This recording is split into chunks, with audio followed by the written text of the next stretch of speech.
In Street Outlaws Season 5, Episode 11, they called Jerry Bird the winner of that match.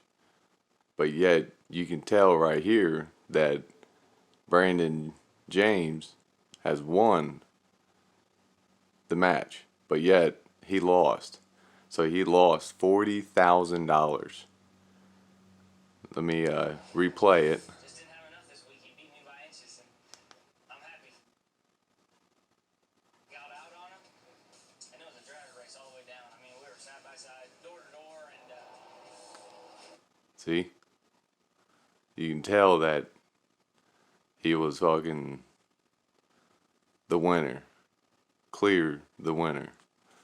So he got screwed over $40,000.